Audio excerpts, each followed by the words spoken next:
Hello friends, நான் உங்கள் கணேசன். நம்ம சேனல் வில்லேஜ் குக்கிங் தமிழ். இன்றைக்கி நம்ம சேனலில் பார்க்க போகிற வீடியோ போன வீடியோவோட கண்டினியூவேஷன் அப்படின்னு எடுத்துக்கலாம். போன வீடியோவில் நம்ம இன்ஜினியரிங்கில் எந்த கோர்ஸ் செலக்ட் பண்ணுறது, அதை எப்படி செலக்ட் பண்ணுறது அப்படிங்கிறத நம்ம ஒரு அனாலிசிஸ் பண்ணியிருந்தோம். நிறைய கருத்துக்கள் உங்களுக்கு நான் கொடுத்துருந்தேன். அதெல்லாம் பேஸ் பண்ணி நீங்களே எப்படி கோர்ஸை செலக்ட் பண்ணுறது அப்படிங்கிறது ஒரு டிசிஷன் நீங்கள் எடுக்கலாம் அப்படின்னு சொல்லி நான் உங்களுக்கு ஒரு ஆப்ஷன் கொடுத்துருந்தேன். இப்போது இந்த வீடியோவில் பார்த்தீங்கன்னா, ஓகே, நம்ம இதில் கோர்ஸை பற்றி பேச போகிறது கிடையாது. எந்த காலேஜ் செலக்ட் பண்ணுறது, அந்த காலேஜ் எப்படி செலக்ட் பண்ணுறது, ஸோ அதுக்கு என்னெல்லாம் நம்ம செக் பண்ணணும், என்னெல்லாம் செக் பண்ணி நம்ம அந்த காலேஜை செலக்ட் பண்ணுறது. நம்ம கோர்ஸ் எல்லாம் இந்த கோர்ஸ் தான் எடுக்க போகிறோம்னு இப்போ முடிவு பண்ணிட்டோம், சரிங்களா? இந்த கோர்ஸ் இந்த காலேஜில் படிக்கலாமா? இப்போ நமக்கு ஒரு கேள்வி, இந்த காலேஜ் சரியான காலேஜா அப்படிங்கிறது தான் நம்ம இந்த வீடியோவில் பார்க்க போகிறோம். இந்த வீடியோவில் எந்த காலேஜ் செலக்ட் பண்ணுறது, எப்படி செலக்ட் பண்ணுறது அப்படிங்கிற இன்ஃபர்மேஷனை உங்களுக்கு ஒவ்வொரு பாயிண்ட்டாக நான் சொல்கிறேன். இந்த வீடியோ ஸ்கிப் பண்ணாமல் பாருங்கள். நம்ம சேனலை மறக்காமல் சப்ஸ்கிரைப் பண்ணிக்கோங்க. வாங்க வீடியோக்குள்ளே போவோம்.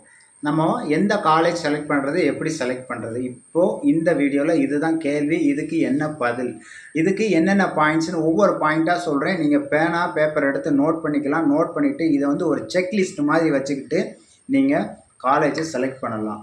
இந்த வீடியோ பார்க்குறீங்க அப்படின்னா, இதுக்கு முன்னாடி வீடியோவில் நம்ம எந்த கோர்ஸை செலக்ட் பண்ணுறது, எப்படி செலக்ட் பண்ணுறது அப்படிங்கிறது நம்ம முன்னாடி உள்ள வீடியோவில் போட்டிருக்கோம். அந்த வீடியோ பார்க்காதவங்க போய் பாருங்கள். பார்த்துட்டு இந்த வீடியோ பார்த்தீங்கன்னா நல்ல ஒரு கிளாரிட்டி உங்களுக்கு கிடைக்கும், சரிங்களா? ஓகே, நான் ஒவ்வொரு பாயிண்ட்டாக சொல்கிறேன். இப்போது நான் கோர்ஸ் செலக்ட் பண்ணிட்டேங்க. இந்த கோர்ஸ் சரியான காலேஜில் எடுத்திருக்கேனா அப்படிங்கிறது ரொம்பவே முக்கியம். அதுக்கு முதல்ல என்ன நீங்கள் செக் பண்ணணும் அப்படின்னு பார்த்தீங்கன்னா, அந்த கோர்ஸுக்கு ஃபேக்கல்ட்டிஸ், அங்கே டீச்சர்ஸ் சரியான குவாலிஃபைடான டீச்சர்ஸ் இருக்காங்களா அப்படிங்கிறத நீங்கள் முக்கியமாக செக் பண்ணணும், சரியா? இப்போது நான் ஒரு கோர்ஸ் எடுத்துட்டேன், அந்த கோர்ஸை நான் நல்லபடியாக முடிக்கணும், நல்லபடியாக முடித்து வெளியே வரணும் அப்படிங்கிறதுல நம்ம கரெக்டாக இருப்போம். அப்போது அங்கே குவாலிஃபைடான ஃபேக்கல்ட்டிஸ், எக்ஸ்பீரியன்ஸ்டான ஃபேக்கல்ட்டிஸ் இருந்தால் மட்டும்தான் அந்த கோர்ஸுக்கு உங்களுக்கு தேவையான இன்புட் கிடைக்கும். இங்கே நீங்கள் ஜஸ்ட் ஒரு சப்ஜெக்ட், ஒரு புக்கை மட்டும் வச்சு ஒரு ஸ்டாஃப் புக்கை படித்து அப்படியே கிளாஸ் எடுக்காரு அப்படின்னா உங்களுக்கு லேர்னிங்ஸ் அந்தளவுக்கு இருக்காது.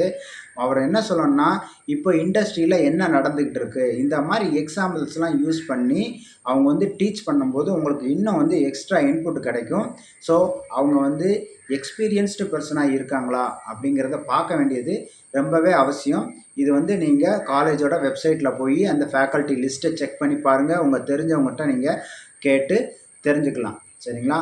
அதே மாதிரி இன்னொன்று என்னென்னு கேட்டிங்கன்னா, அந்த காலேஜில் படிச்சுட்டு இருப்பாங்க பாருங்கள் அந்த ஸ்டூடெண்ட்ஸு உங்களுக்கு தெரிஞ்சவங்க யாரும் இருந்தாங்க அப்படின்னா அவங்ககிட்ட டிஸ்கஸ் பண்ணுங்கள். எஸ்பெஷலி அந்த பர்டிகுலர் கோர்ஸ், எந்த கோர்ஸ் நீங்கள் எடுத்திருக்கீங்களோ அங்கே போயோ, இல்லை அந்த காலேஜில் வேறு யாரும் உங்கள் ஃப்ரெண்ட்ஸ் இருந்தாலோ படிச்சுக்கிட்டு இருந்தாலோ நீங்கள் அவங்ககிட்ட போய் காலேஜ் எப்படி இருக்குது, ஃபேக்கல்ட்டிஸ் எந்த மாதிரி கிளாஸ் எடுக்கிறாங்க, எக்ஸாம் எப்படி வைக்கிறாங்க, அந்த ஸ்கோரிங் சிஸ்டம் எப்படி இருக்குது, இங்கே காலேஜில் எப்படி சிஸ்டம் இருக்குது, கரெக்டாக சிஸ்டமேட்டிக்காக எல்லாமே ஃபாலோ பண்ணுறாங்களா அப்படிங்கிறத நீங்கள் முக்கியமாக தெரிஞ்சுக்கிடணும், சரியா? இது ஒன்று. அடுத்து ரெண்டாவது பாயிண்ட் என்னன்னு கேட்டிங்கன்னா, இங்கே படித்து பாஸ் பண்ணி வெளியே போயிருப்பாங்க பார்த்தீங்களா அந்த காலேஜிலேருந்து. ஸோ அந்த ஸ்டூடெண்ட்ஸை நீங்கள் காண்டாக்ட் பண்ண முடியுமா அப்படின்னு பார்க்கணும். அதாவது போன வருஷமோ அதுக்கு முந்தின வருஷமோ இல்லை 4 வருஷம் 5 வருஷத்துக்கு முன்னாடியோ படித்து வெளியே வந்த ஸ்டூடெண்ட்ஸை நம்ம காண்டாக்ட் பண்ணணும். எதுக்கு அப்படின்னு கேட்டிங்கன்னா, அவங்களுக்கு தான் தெரியும் அந்த காலேஜில் படித்து இப்போ இண்டஸ்ட்ரியில் ஒர்க் பண்ணிகிட்டு இருக்காங்க. ஒர்க் பண்ணிகிட்டு இருக்கும்போது அவங்களுக்கு தெரியும் நம்மளுக்கு தேவையான அளவு இன்புட்டை இந்த காலேஜ் கொடுத்துருக்கா இல்லையா. எந்த கோர்ஸாக வேணாலும் இருக்கட்டும், நமக்கு தேவையான அளவு இன்புட்டு கொடுத்துருக்காங்களா இல்லையா, நம்மளால் இண்டஸ்ட்ரியில் சரியான வேலையை பார்க்க முடியுதா, இண்டஸ்ட்ரியில் அவங்க கொடுக்குற ஒர்க்லோட நம்ம ஹேண்டில் பண்ண முடியுதா, நம்மளுக்கு போதுமான அளவு நாலேஜ் இருக்கா, நம்ம சரியான கோர்ஸ் படிச்சிருக்கோமா, சரியான காலேஜில் படிச்சிருக்கோமா அப்படிங்கிற இன்ஃபர்மேஷன் எல்லாமே அந்த பாஸ் ஆகி வெளியே போயிருக்கிற ஸ்டூடெண்ட்ஸ் உங்களுக்கு கொடுப்பாங்க. ஸோ முடிஞ்ச வரைக்கும் அவங்க யாராவது தெரிஞ்சவங்க இருந்தாங்கன்னா அவங்கள காண்டாக்ட் பண்ணி பேசிப்பாரு. ஓகே, அடுத்து முக்கியமான பாயிண்ட் என்ன அப்படின்னு கேட்டிங்கன்னா, அந்த காலேஜில் படித்து வெளியே வரும்போது உங்களுக்கு வேலை வாய்ப்பு இருக்கா அப்படிங்கிறத நீங்கள் வந்து உறுதி பண்ணணும். அதுக்கு வந்து நீங்கள் எடுத்திருக்க கோர்ஸ் வந்து அந்த காலேஜில் இதுக்கு முன்னாடி படித்து போன ஸ்டூடெண்ட்ஸு எந்தெந்த கம்பெனியில் வேலை பார்க்காங்க அப்படிங்கிறத தெரிஞ்சுக்கிடணும். இது வந்து அந்த காலேஜ்லேயே போனீங்கன்னா அவங்க வந்து இந்தந்த கம்பெனிலாம் வந்து எங்களுக்கு இன்டர்வியூ கேம்பஸ் இன்டர்வியூ வந்திருக்காங்க, இந்த ஸ்டூடெண்ட்ஸை வேலைக்கு எடுத்திருக்காங்க, இவ்வளவு சம்பளம் அப்படிங்கிற டீட்டெயில்ஸ் எல்லாமே அந்த காலேஜில் வச்சுருப்பாங்க. நீங்கள் அந்த டீட்டெயிலை கேட்டு தெரிஞ்சுக்கோங்க. அப்போ தான் வந்து நீங்கள் படிக்கிற காலேஜில் அந்த கோர்ஸுக்கு நீங்கள் படித்து வெளியே வரும்போது உங்களுக்கு வேலை வாய்ப்பு இருக்கா அப்படிங்கிறது தெரியும். எதுக்கு நான் சொல்கிறேன்னா, இப்போது 2 காலேஜ் இருக்குதுன்னு வச்சுக்கிடுவோம். 2 காலேஜிலுமே ஒரே கோர்ஸ் தான் இருக்குங்க. ஆனால் அந்த ஒரு காலேஜுக்கு வர்ற எல்லா கம்பெனியும் பக்கத்தில் உள்ள காலேஜுக்கும் வருவாங்க அப்படிங்கிற அர்த்தம் கிடையவே கிடையாது. இது எப்படி வருவாங்கன்னு கேட்டிங்கன்னா, அந்த காலேஜில் எப்படி குவாலிட்டி மெயின்டைன் பண்ணுறாங்க, அந்த கோர்ஸை எந்த மாதிரி சொல்லி கொடுக்காங்க அப்படிங்கிறத பொறுத்து தான் வந்து இந்த கம்பெனிஸ் எல்லாம் அந்த காலேஜுக்கு வந்து கேம்பஸ் இன்டர்வியூ வருவாங்க.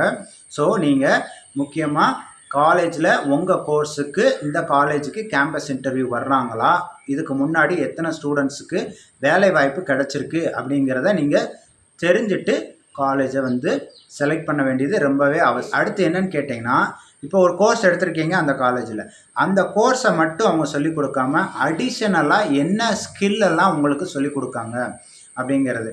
ஒரு மெக்கானிக்கல் இன்ஜினியரிங் எடுத்துக்கிட்டிங்க அப்படின்னா அதுக்கு தேவையான சாஃப்ட்வேர்ஸ் ஏதாவது சொல்லி கொடுக்குறாங்களா, எக்ஸ்ட்ரா கிளாஸஸ் நம்ம பண்ணலாமா, அடிஷ்னலாக நம்ம ஸ்கில்ஸ் எதுவும் இம்ப்ரூவ் பண்ணலாமா அப்படிங்கிறது எல்லாமே நீங்கள் வந்து அங்கே படிக்கிற ஸ்டூடெண்ட்ஸ்கிட்ட கேட்டு தெரிஞ்சுக்கணும். நீங்கள் அங்கே இருக்கிற ப்ரொஃபஸர்ஸ்கிட்ட கேட்டால் கூட அவங்க சொல்லுவாங்க.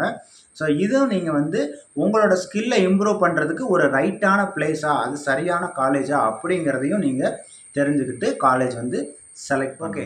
அடுத்து முக்கியமானது ஒன்று பார்த்தீங்கன்னா, இப்போது காலேஜ் வந்து ஒருத்தங்க ரன் பண்ணிக்கிட்டு இருக்காங்க அப்படின்னா காலேஜுக்கு வந்து அப்ரூவல் வாங்கிறது அப்படிங்கிறத தாண்டிலும் அந்த காலேஜ் வந்து ஒரு நல்ல ரெப்யூட்டட் காலேஜ் அப்படின்னு ஒரு சீல் வாங்குறது அப்படின்னு கேட்டிங்கன்னா, அதுக்கு வந்து 2 கமிட்டி இருக்குது. இந்தியா லெவலில் பார்த்தீங்கன்னா 2 கமிட்டி வச்சுருக்காங்க. ஒன்று என்னன்னு கேட்டிங்கன்னா NAAC அப்படின்னு சொல்லுவாங்க. அது என்னன்னா national assessment and accreditation committee அப்படின்னு சொல்லுவாங்க. இது எதுக்கு அப்படின்னு கேட்டிங்கன்னா, இது வந்து ஒரு தரம் கொடுப்பாங்க, அந்த காலேஜுக்கே தரம் கொடுப்பாங்க. இந்த காலேஜ் வந்து நல்ல காலேஜு, இந்த காலேஜில் ரன் பண்ணுற கோர்சஸ் எல்லாமே நல்ல குவாலிட்டியாக டெலிவர் பண்ணுறாங்க அப்படிங்கிற மீனிங்கில் அந்த காலேஜே வந்து ஒரு நல்ல ஒரு தரமான காலேஜ் அப்படின்னு சொல்லி ஒரு முத்திரை கொடுக்கக்கூடிய ஒரு கமிட்டி தான் அது. அந்த அக்ரிடேஷன், அந்த NAAC அக்ரிடேஷன், NAAC அப்படின்னு சொல்லுவாங்க. இந்த அக்ரிடேஷன் அந்த காலேஜ் வாங்கியிருக்காங்களா அப்படிங்கிறத நீங்கள் செக் பண்ணலாம். வாங்கியிருந்தாங்கன்னா நல்ல காலேஜ் தான், அதில் தாராளமாக நீங்கள் ஜாயின் பண்ணலாம். நிறைய காலேஜஸ்ஸு அந்த முத்திரைக்காக அப்ளை பண்ணியிருப்பாங்க, அதாவது அந்த அக்ரிடேஷனுக்காக அப்ளை பண்ணியிருப்பாங்க. அவங்களும் வந்து NAAC வாங்கிறதுக்கு வாய்ப்பு இருக்குது. அதையும் நீங்கள் வந்து கேட்டு தெரிஞ்சுக்கிடலாம். இது வந்து காலேஜுக்காக கொடுத்துருது. அதே மாதிரி NBA அப்படின்னு சொல்லுவாங்க, நேஷ்னல் போர்ட் ஆஃப் அக்ரிடேஷன்.